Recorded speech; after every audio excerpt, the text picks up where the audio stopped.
Hello, it's Tuesday. Good evening, welcome to another reading from the Falconer's Quarry. Oh, my goodness me. Sometimes life feels surprisingly busy, given that we're all stuck at home. Yes, chapter 11 we've got to, of the Falconer's Quarry. Chapter 11. So, let me just refresh my mind, and maybe yours, if you're not binge listening, as to what's happened. Oh yes, that's right. So the Mary Rose, oh that's right, Joe's had this conversation with Lucy where she's told him that she's going to be his I'm a bit shot away today. Okay, Joe's had a conversation with Lucy where she has told him that Matthew, her older brother, is going to be on the Mary Rose. He's got to go and fight against the French because the English are at war with the French and are expecting to be invaded any day. It was genuinely very frightening at the time, especially for people along the south coast. And the King of France did indeed move his ships into the Solent, which is that piece of water that goes round past Southampton and around the Isle of Wight and over to Portsmouth. So, excuse me. So yes, Matthew's is expected to go and fight on the Mary Rose. And what Joe knows, and maybe some of you do too, is that the Mary Rose will sink. It goes down. It was hugely overcrewed. They had far too many people on it. They had far too many very, very big, very heavy cannons far too high up the ship. And there's a possibility somebody, maybe one of the sailors might have left a porthole open, but the ship listed. It leant over too far. Water got in and it sank, and almost everybody on board, and there were, like I say, far more people than there should have been, many archers and soldiers of different kinds, and almost everybody drowned, which Joe knows, and Lucy of course doesn't.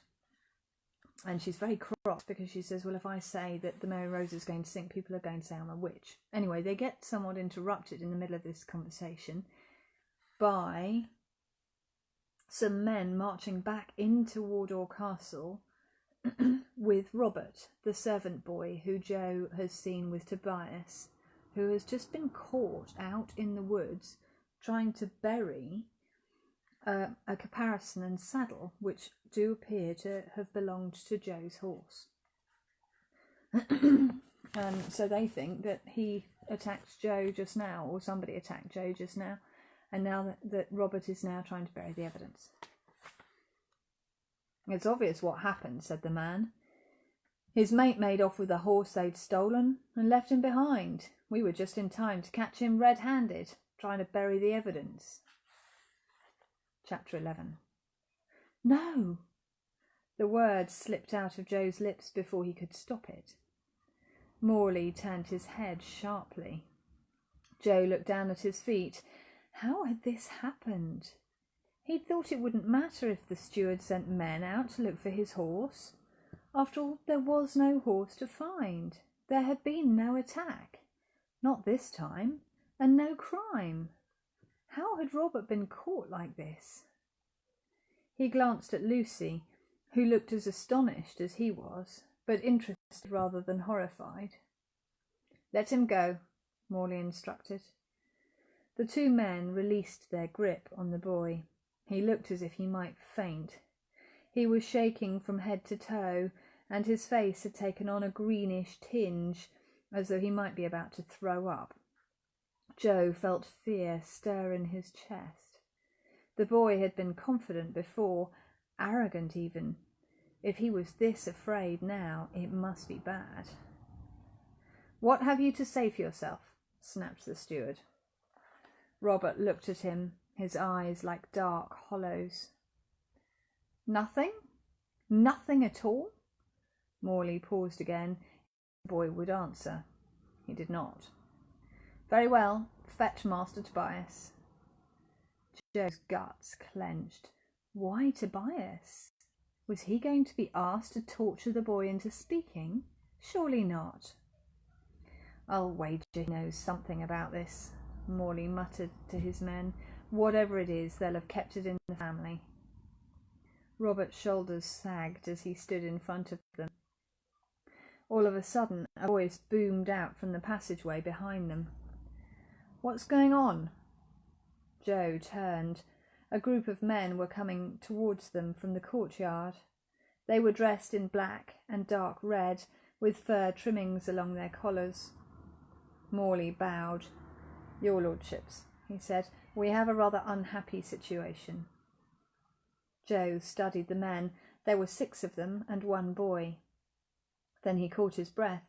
He knew this boy. It must be Lucy's brother Peter. When he'd last seen him, he'd been Pedder, acting out some famous Viking battle with Joe and all the other men at the ship burial. Despite the haircut and the radical change of clothes, there was no mistaking him. Joe looked more closely at the men. One of the younger pair must be Matthew. He too had shorter hair than Matthias had had, just brushing his collar now, and he was clean-shaven rather than bearded. But it was certainly him.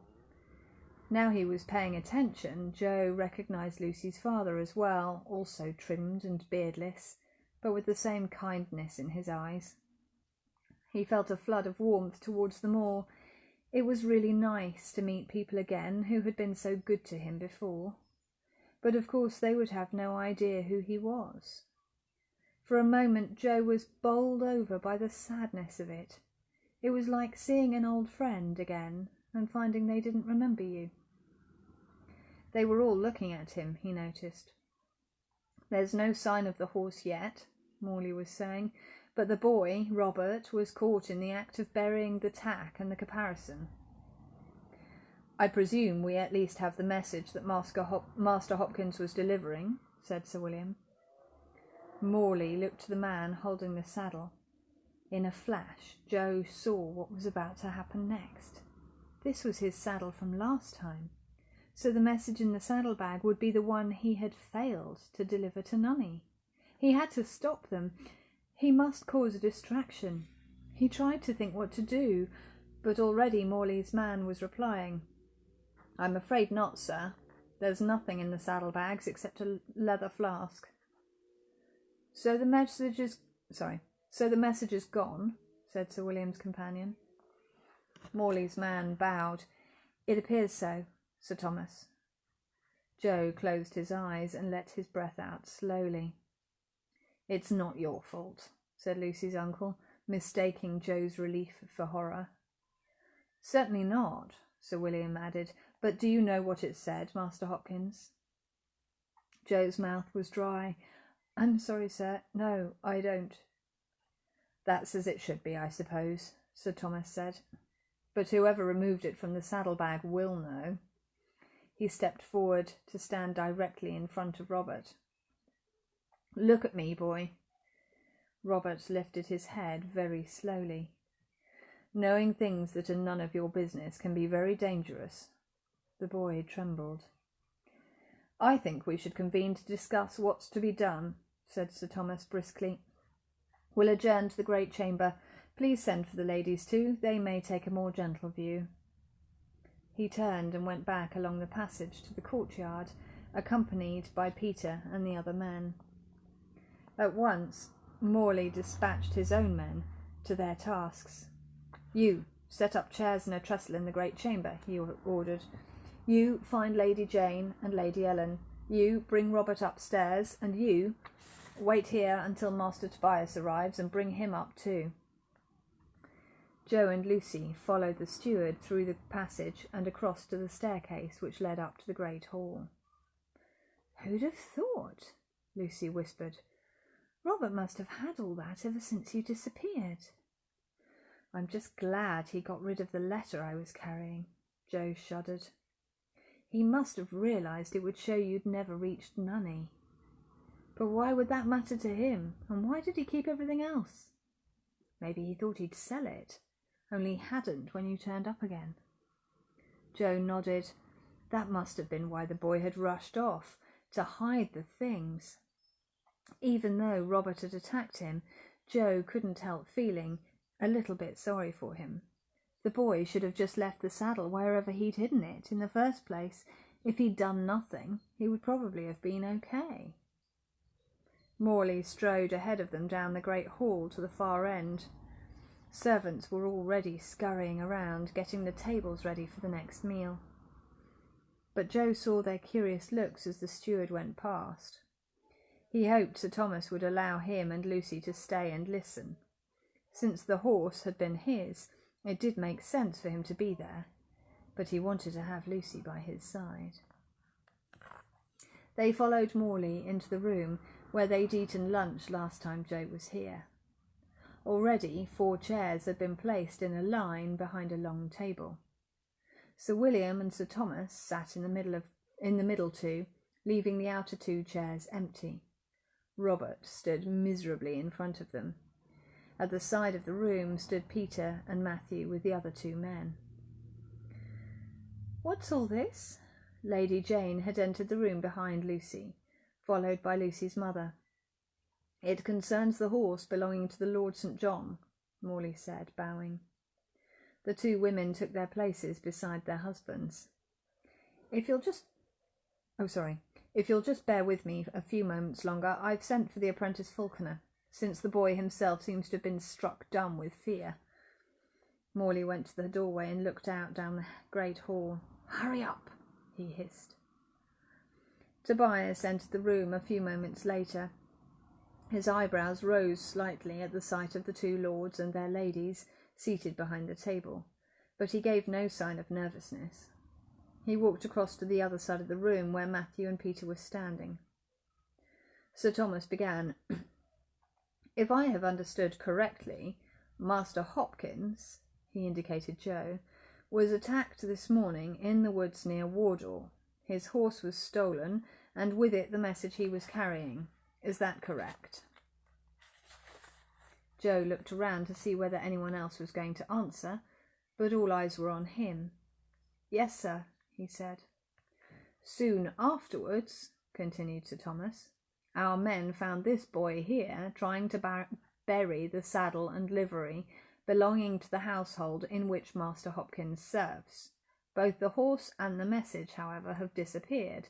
Is that also correct?" "Yes, sir," Morley replied. "Master Hopkins, was this boy one of the people who attacked you this morning?" Joe swallowed. "No, sir." Sir Thomas looked surprised. "No? Could you please describe your attackers?" Joe took a deep breath. "2 men," he said.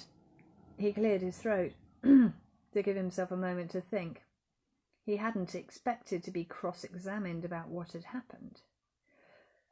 2 men, he said again, about 30 years old. They were wearing rough, dirty clothes." "Tall? Short?"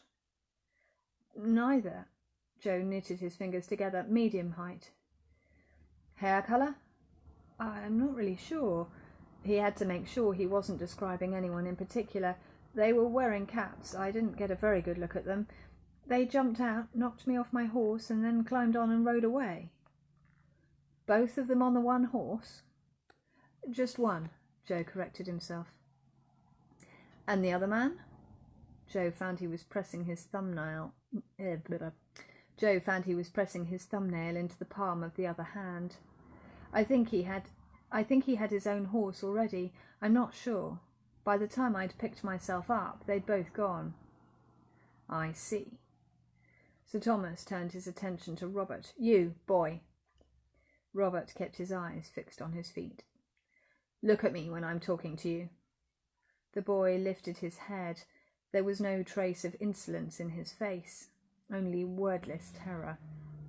"Explain, if you will, how you came to be in possession of this saddle when the horse had been ridden away by a man 20 years your senior." The boy remained mute. "Was he your father, the man that stole Master Hopkins' horse?" Still the boy did not reply. Tobias spoke up. "His father is dead," he said. "I see. I think the boy can speak for himself, thank you, Master Tobias." "He can't, though, can he? Begging your pardon, sir. Look at him. He's frightened to death." Tobias took a step forward. "In fact, so would you have been, sir, if you'd seen what he saw." Lady Jane spoke. "What is the meaning of this? Why do you presume to speak for the boy?"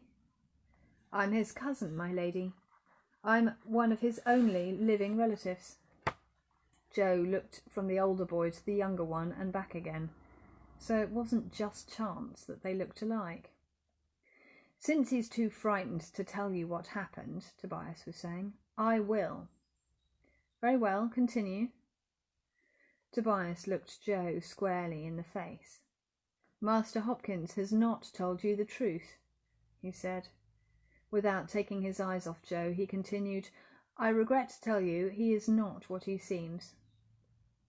Joe held his breath.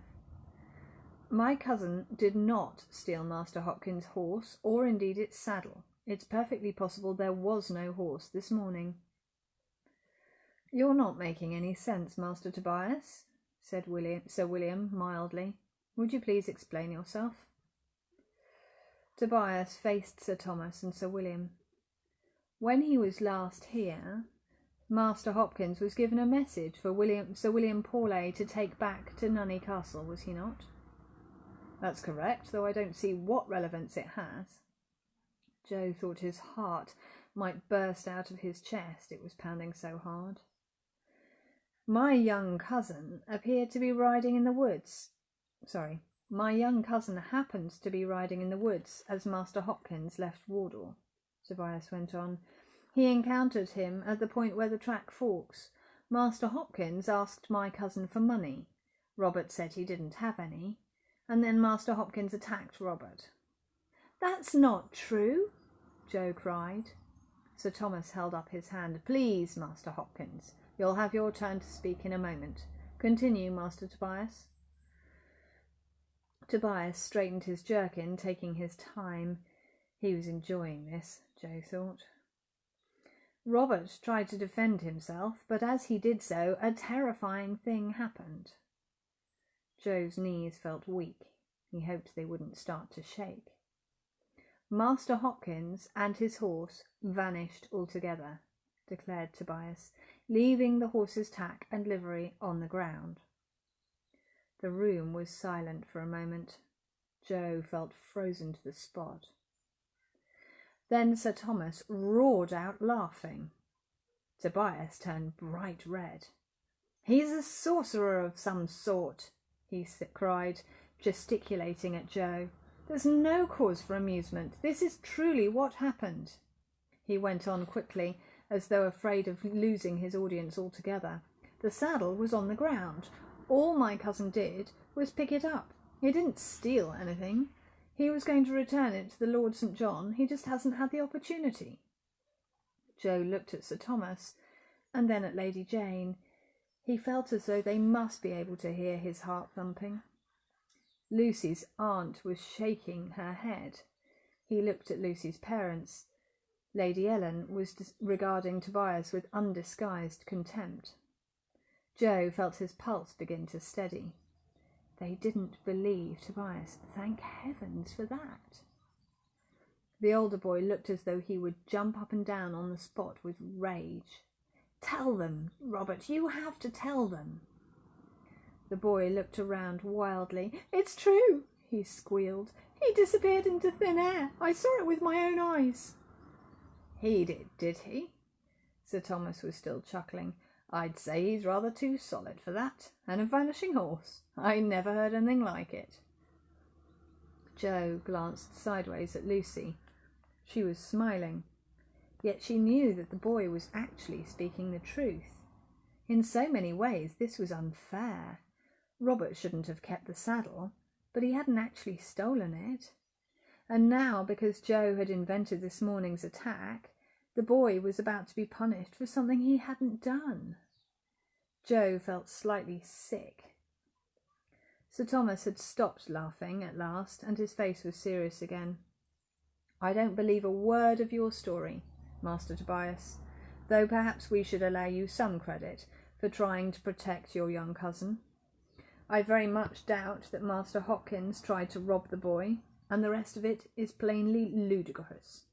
What happened to the message, may I ask? Robert whimpered. I burnt it in the blacksmith's forge. This morning? No, when Master Hopkins and his horse disappeared on Easter Eve. It was the message he was taking to Sir Paulet. Sorry, I'm not reading very well today. It was the message he was taking to Sir William Paulet, not a message for you. Sir Thomas snorted. I've never heard such a pack of lies, he said. There was no trace of amusement in his tone now. This won't help your cause, you know. He turned to Sir William, and both ladies leaned in from their ends of the table. Jo strained to hear their murmurings, but could not. After a minute or so, Sir Thomas said to the boy, We have no choice but to conclude that by some devious means you have acquired several valuable Honestly, I need a new tongue today. I'm tripping over my words all over the place. We have no choice but to conclude that by some devious means you've acquired several valuable possessions belonging to the Lord St. John, which you were keeping for your own gain. We shall therefore send a messenger to Nunney to ask him what your punishment shall be. But, sir, interrupted Tobias. Silence, thundered Sir Thomas. Men hang for less than this. Lady Jane put a hand on his arm. We shall petition the Lord St. John for leniency, Sir Thomas continued grimly. The boy is still young. He may be content for one of the boy's hands to be cut off, or for him to be branded. In the meantime, the boy shall be locked up here in the castle. He stood up. Now, I think we all have better things to do with our time than continue this absurd process. He stepped out from behind the table. Morley, send someone to Nunney right away. We need Paulet's judgment on the boy, and I should also like to know what was in the message we didn't receive. Certainly, your lordship. Morley bowed. Sir Thomas and Sir William left the room. Jo tugged Lucy's sleeve. Let's go, he whispered. All right. She turned to him, still smiling. Where do you want to go? I don't know. Anywhere. Jo could feel panic choking his throat. We have to talk. What's the matter? Lucy asked when they were outside again. She seemed quite unconcerned by what had just happened. I thought you'd be happy that they didn't believe Robert. You don't get it, do you? Worry made Jo speak sharply. You know as well as I do that he doesn't deserve the punishment he's going to get. But what's much worse for me is that they're sending someone to Nunney. I know. So what? For heaven's sake, Lucy, how can you not understand? As soon as the messenger gets there, he's going to be told that they've never heard of me. They don't have a page called Joseph Hopkins. They haven't lost a horse. That was my horse I was riding. Remember, from my own time. His voice was rising. Goodness knows how the livery came to be here with me, but it won't be missing from there. It can't be. Lucy's eyes widened. She nodded slowly. Now do you see? I've only got until the messenger gets back. Despite the warmth of the day, Jo felt cold. He rubbed his arms and stamped his feet. The moment Morley receives the reply from Nunney, it's all over for me.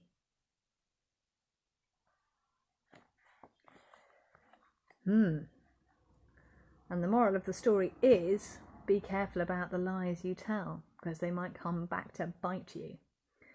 Jo thought he was going to be perfectly okay with what he said, and it's quite unexpected to him just how okay he isn't. So, yeah, back again tomorrow, Wednesday, for chapter 12. So we'll have 12, 13, 14 this week, and then we'll have 3 chapters more, which I will do next week, even though it's supposed to be half term and a bank holiday on the Monday and all that sort of thing, because it would be nicer to finish this, I think, than to leave it hanging over. All right, I hope to see you tomorrow for chapter 12.